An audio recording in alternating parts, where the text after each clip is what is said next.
Your microphone is muted.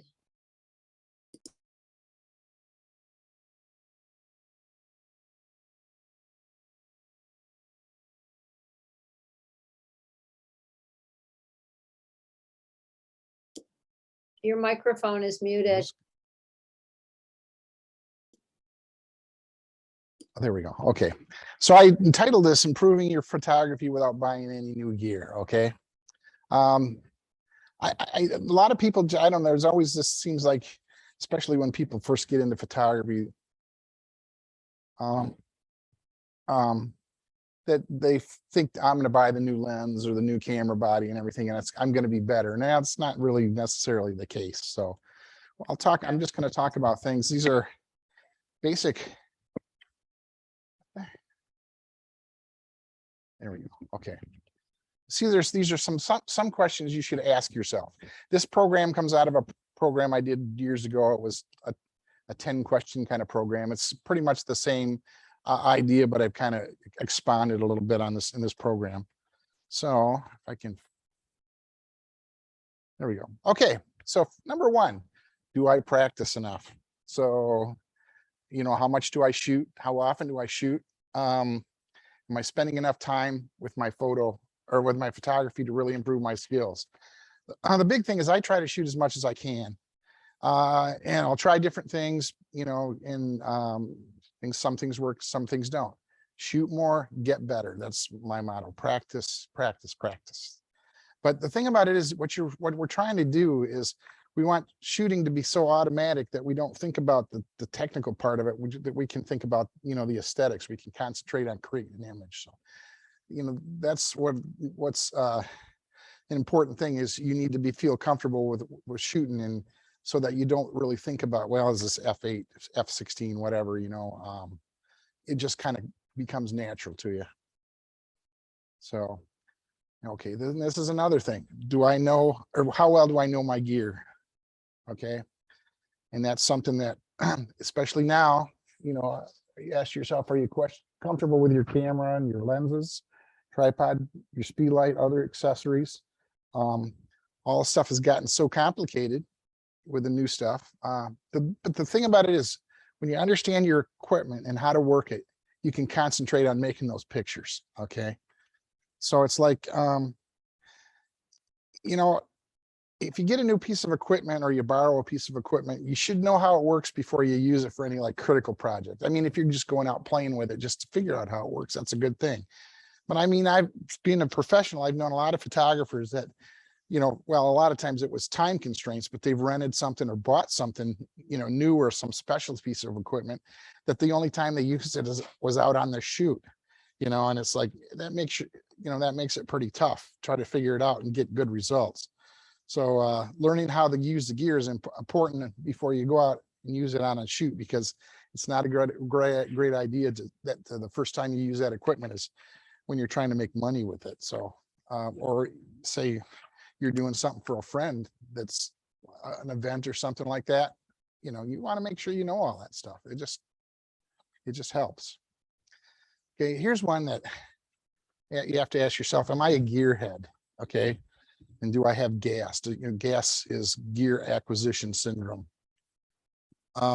It's, you know, like this is just part of the equipment that I have, but no, not really, but I don't have quite that much, maybe about a third of that. No. Okay. New equipment is not necessarily the answer. Okay. See, these are the things you ask yourself. You really need the item? Well, of course you really need it. I tell my wife that all the time. Will it really make you a better photographer?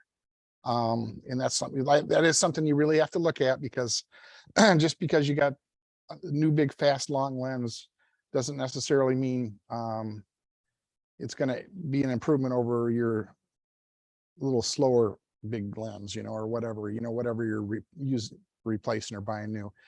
And then another thing, would the money be better spent for education or like a photographic trip, you know? So those, you kind of ask those questions.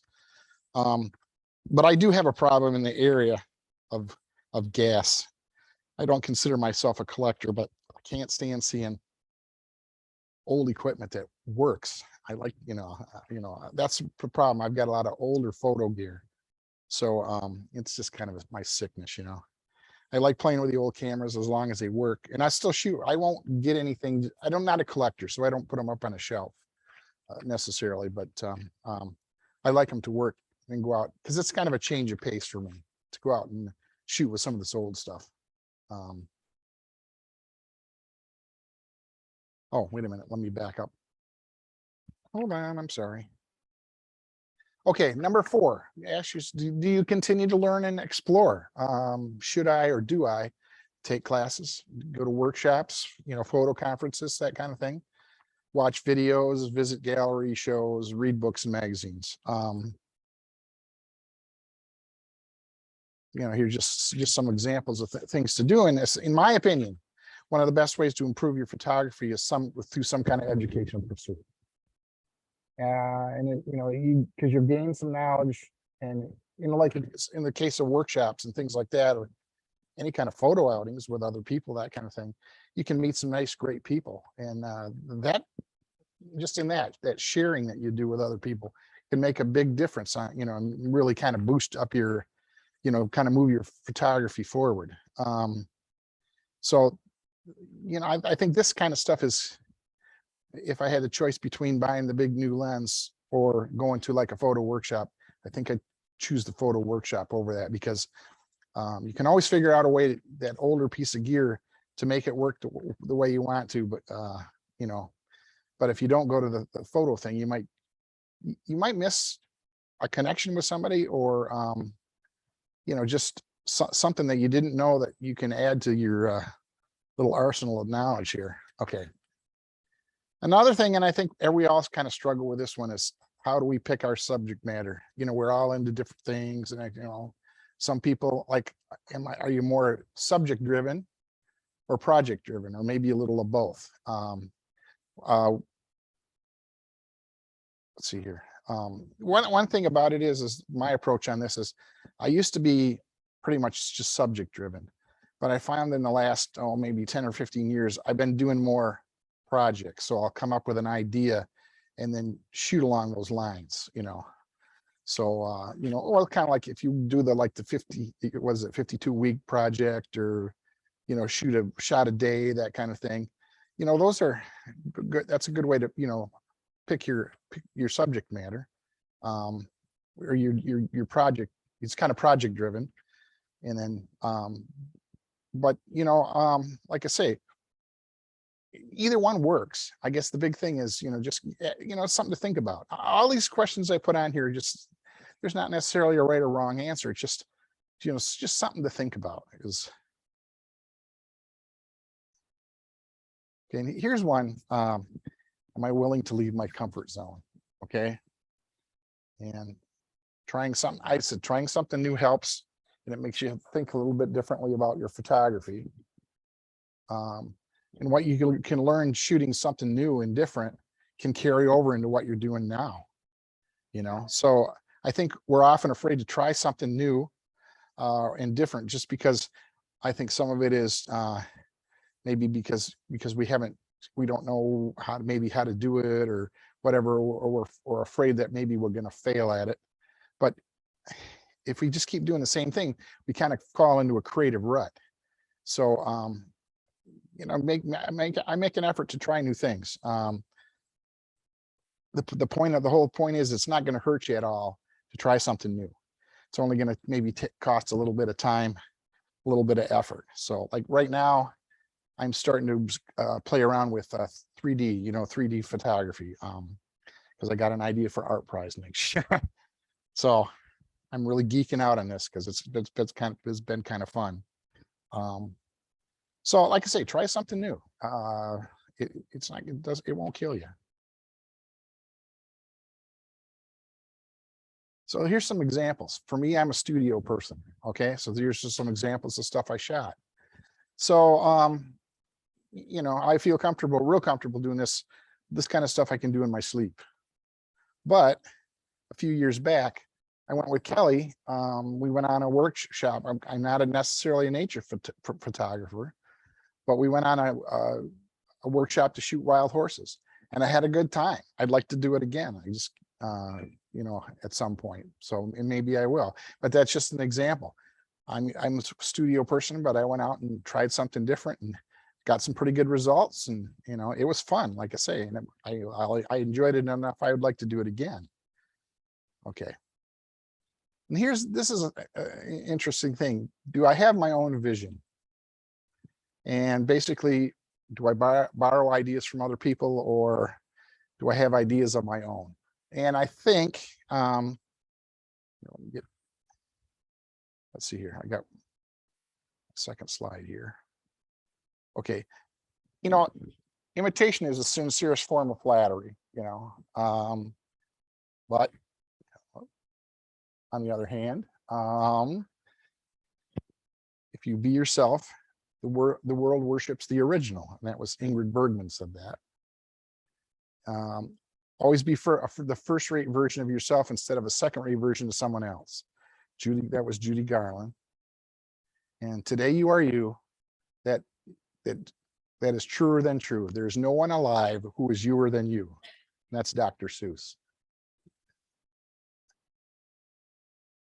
Whoops, but basically, I got a little ahead of here. But recreating somebody else's photos there's merit to it if you're learning the craft. It's a great learning tool, but I think it's really important that you develop your own style and vision at some point. It's real. What the cool thing is when somebody can look at your photos and say that I'm pretty sure that person took those photos, and you're getting your own individual style. And then you can say what you want to say rather than what somebody else says in their photography. So I got these next two questions are kind of together. Okay, so should I have a mentor? And should I become a mentor? So basically, there's the positives of mentoring. I mean, this is on the part of the mentor and the mentee.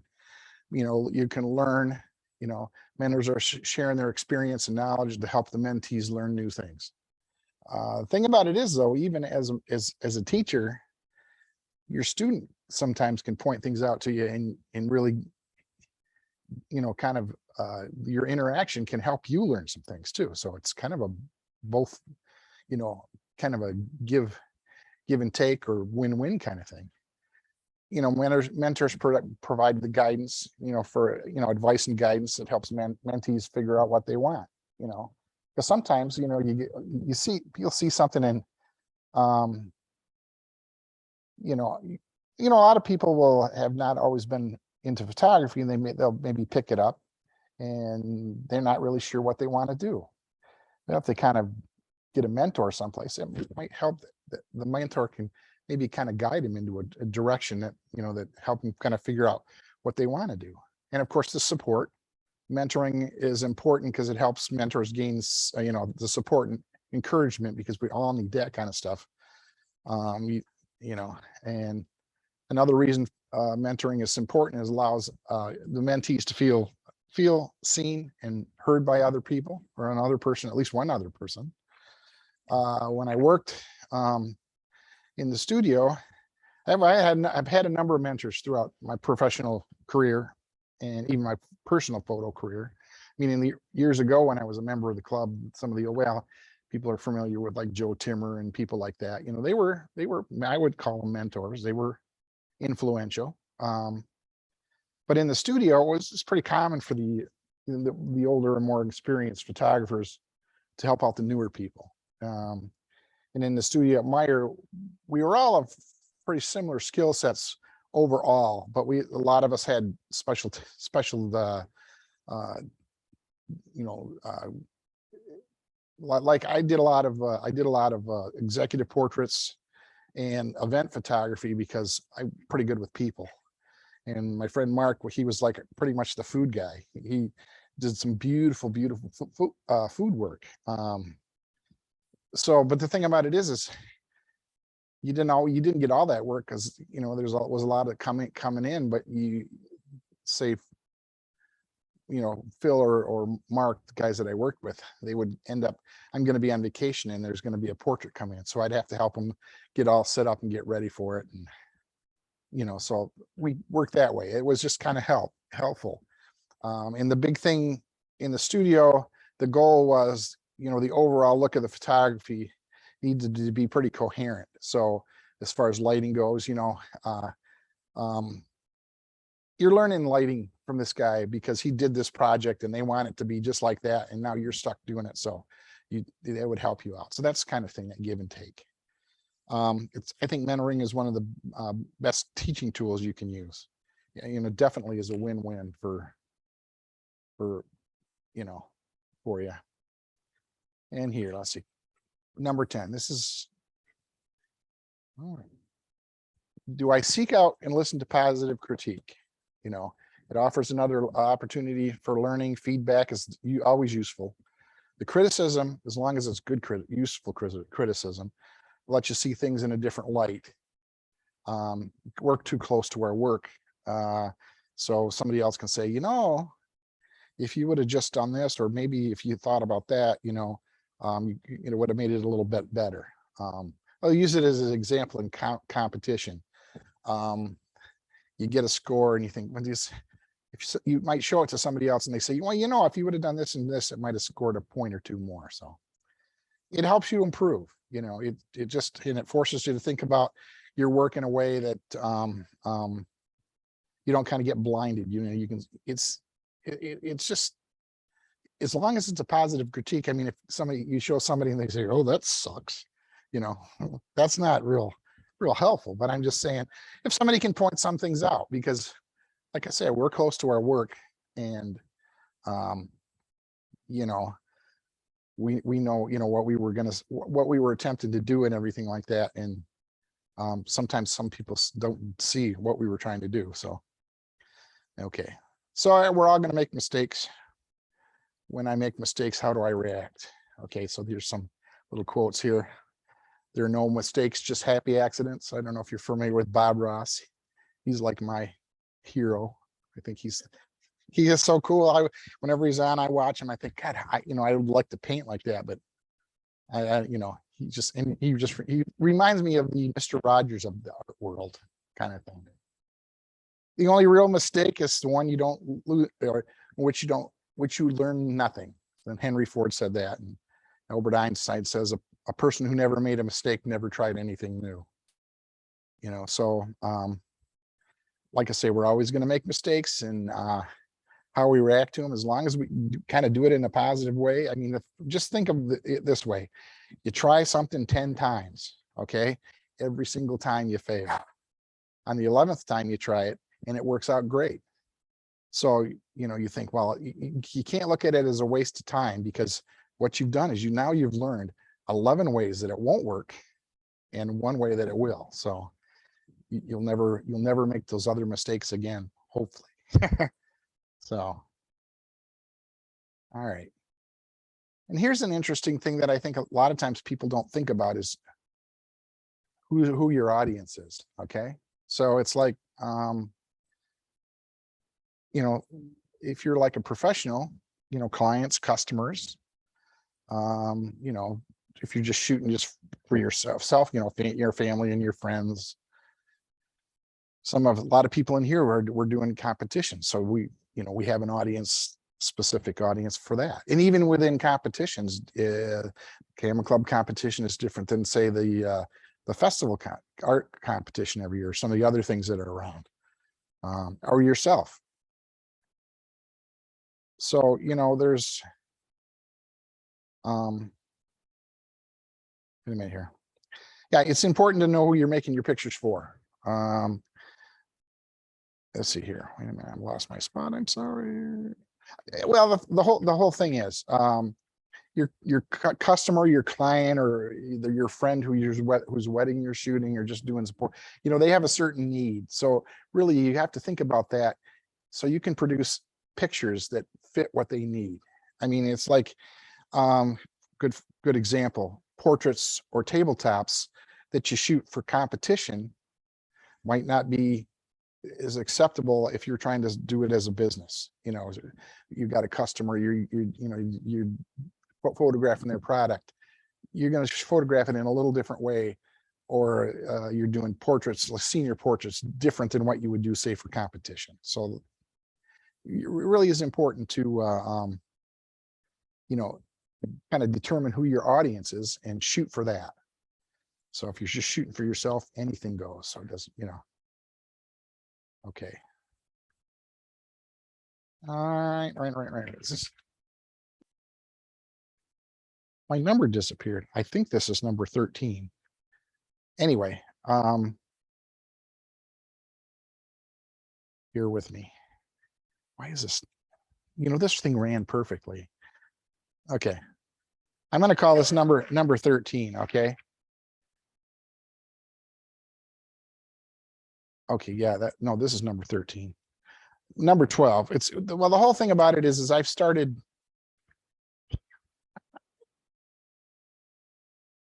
Oh gosh.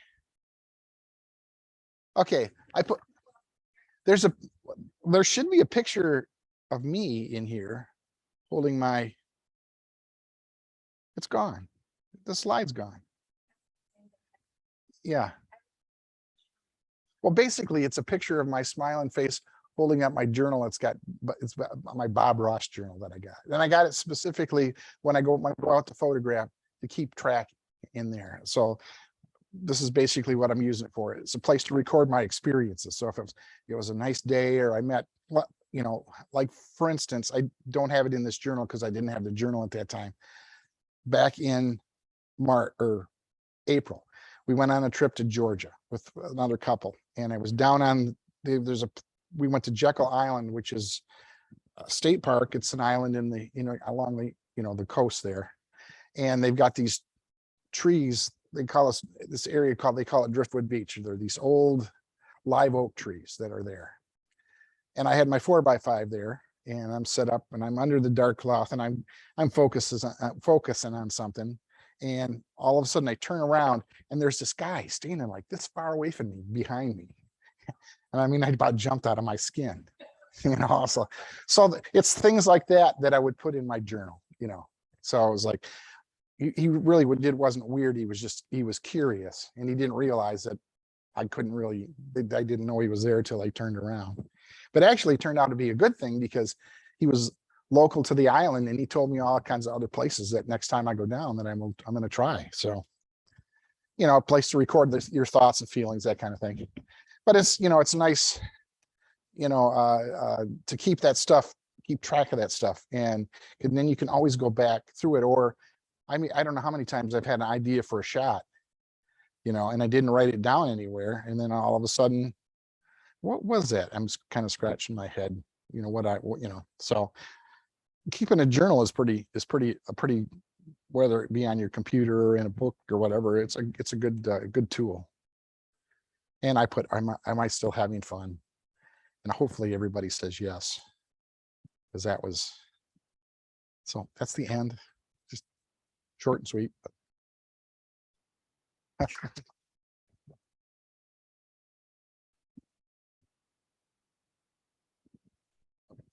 Okay. Are you okay? Does anyone have any questions, either online or people who are in by Zoom or people in the room?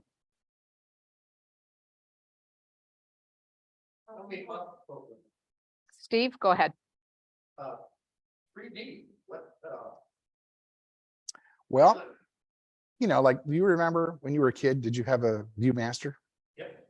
Okay, that's the kind of thing I'm doing now, or I'm trying to do, or I've been playing with. It must have been probably maybe 7 or 8 years ago. I went down to visit my daughter in Chicago. And okay, are you familiar with William Henry Jackson? He was an old, like late 1800s photographer. He shot a lot of stuff in the West. He used great big cameras. He used, I think he probably was still using wet plate, you know. Well, anyway, in the Art Institute, they had a thing. He used to hire out with the government as the photographer on these surveying trips. And there was this there was a bunch of his images. And they were set up. It was on a surveying trip that they did in like Nevada or something like that. So if you go to the Art Institute, most of the photography when they have shows it's downstairs. They got this big gallery. Anyway, you go in the gallery and you kind of got to go around one place. And they had all these big photos on the wall. But on this wall, this wall, and this wall, they had these wooden boxes that were about this big and about this high off the ground with 2 little eye holes. So you went there and there were a little thing to like focus. But they were some of the 3D pictures that he did, the stereographic pictures that he did on this particular trip. So I've been interested in it for a long time. So I bought, one of those old, it was real popular in Victorian England and even about the same time here. So people would buy their little viewer and they buy these stereo cards that were, so people had gone all over the world and produced, and then they put them in there and, you look at it and see, it's pretty cool. So I've been there's a lot to it, it's basically, the reason we see depth is because we are 2 eyes. When you're producing the stuff, you use either, in some cases, I use a couple of cameras mounted close, or I bought a couple stereo cameras now that I've been, playing with. But the whole idea is you take, 2 images that are the lenses are slightly different. And then when you look at them in a way that one eye sees one image, the left image is seen by your left eye. The right image is seen by your left and left, right and right. Anyway, so that your brain puts it together and you see the depth in the stuff, So it's interesting trying to figure out, looking at some, okay, we're used to seeing in 3D, but because we've done photography for a long time, or even if we're a painter doing art, we're producing something that's 2-dimensional. So we're training our brain to look at 3D and make it 2D. And now I'm got to go back the other way. I'm looking at in the camera viewfinder, which is pretty much 2D, and then trying to think, what's it going to look like once it's 3D? So I've got some different ways. There's different ways to present them, so like I say, I want to work something up next year for Art Prize. So I got a little bit more work to do, but it's been real fun. And now I've got a few more pieces of gear to put up on the shelf, or along with that other stuff in that one picture. Oh, thank you. Yeah, I even sold it. Somebody that I know from church bought it, but we were in Cleveland this past weekend, and I was coming home and he had texted me and he says the little QR code didn't work. He wanted to know because he was trying to see how much it was. And I says, well, are you interested in it? And he says, yeah. So I told him how much. He says, sold. He says, I'll let you keep it up for Art Prize, though, he said. So yeah, I didn't even think I had any fans, but apparently I do. It's at Park Church.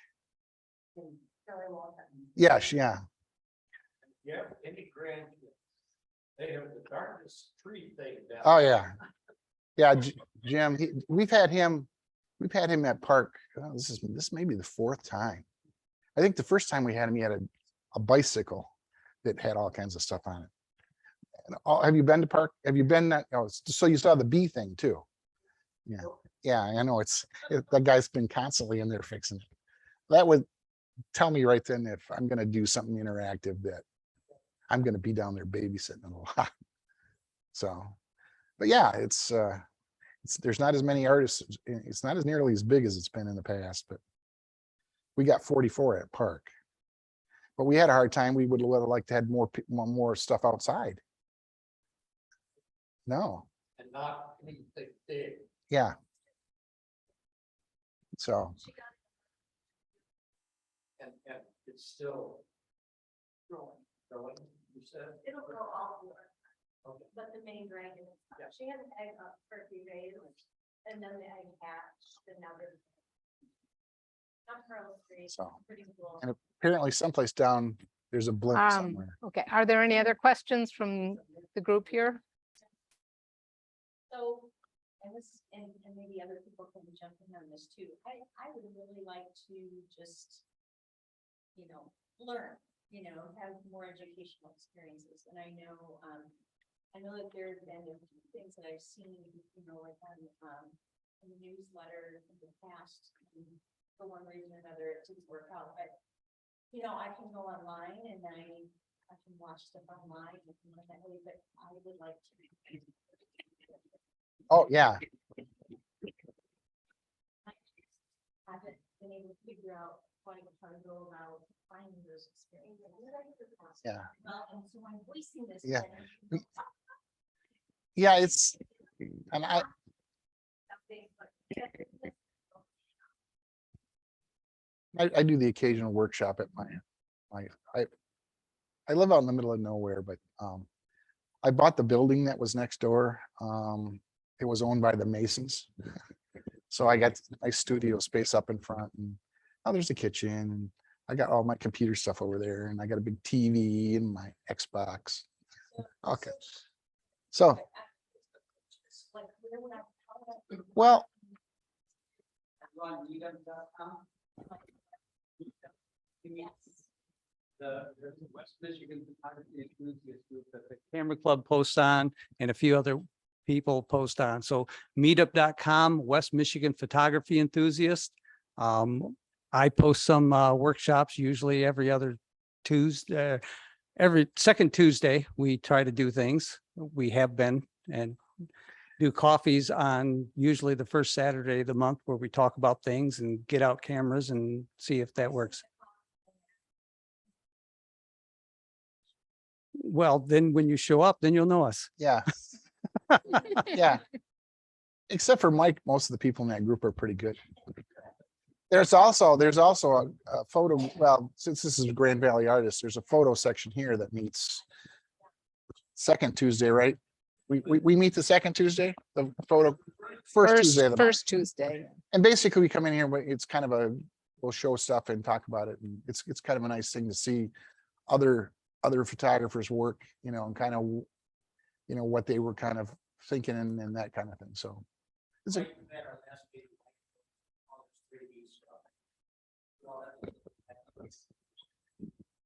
was that all right? I thought, yeah. Well, see, the thing about it is I didn't tell him, I just asked if I could have a little time at the end of the meeting. Because I just wanted to get some feedback. Because like I say, I'm thinking about doing this for Art Prize, but so I just wanted to see if people would think it's either stupid or what, so. But yeah, it was, but like I say, now I'm in the process of trying to figure out the best way to shoot some things. So get some, yeah, I'm working on it. We'll want a program on that. We could do that. Give me a few months and I get it a little bit. Yeah, more. we'll let you do your experimentation and get it all together. Did anyone from the Zoom have any questions? You can put it into the chat.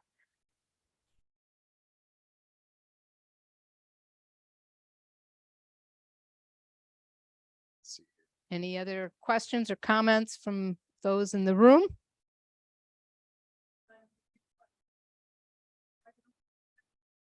We have, You camp right on Jekyll yeah, Island? there's a real nice campground there. There's a lot of people there. There's a bunch of people there that are there all winter. Where is Jekyll Island relative to? Jekyll Island is about midway between Savannah, Georgia, and Jacksonville, Florida. So there's a bunch of islands, I go barrier islands that are along the coast there. There's like St. Simon's, that's to the north. Then there's Jekyll Island, and then there's an island to the south of there. Let's see, I'm trying to remember what the name of that, not Columbia. Anyway, something like that. That you can't get to by car.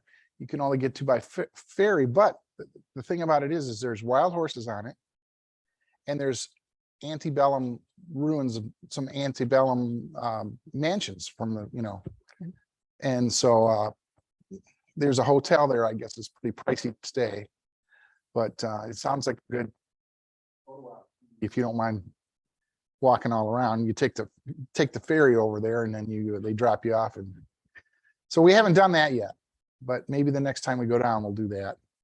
But then we're close to Savannah. There's all kinds of photo ops there. I mean, it's just, you know, we'd never heard of Jekyll Island until my niece got married, and they were going to get married in Florida, and her future sister-in-law was pregnant, but the two places they picked in Florida, they had what is it, the Zika virus or whatever it was, outbreaks. So she got online and found this spot, and I say I'd never heard of it, but we've been there 3 times now. So, but just to go just for Driftwood Beach is just awesome. So, All right. There are no additional questions from either our Zoom audience or in person. I'm going to stop the recording here. And we will, we are going to still collect for half and half. If you're interested, we'll do the competition and then what do we call it? 50-50? Whatever you want to call it. Okay. All right. We're going to stop the Zoom here or stop the recording. We will still Zoom the competition images, but we just won't record it. okay, let's see here.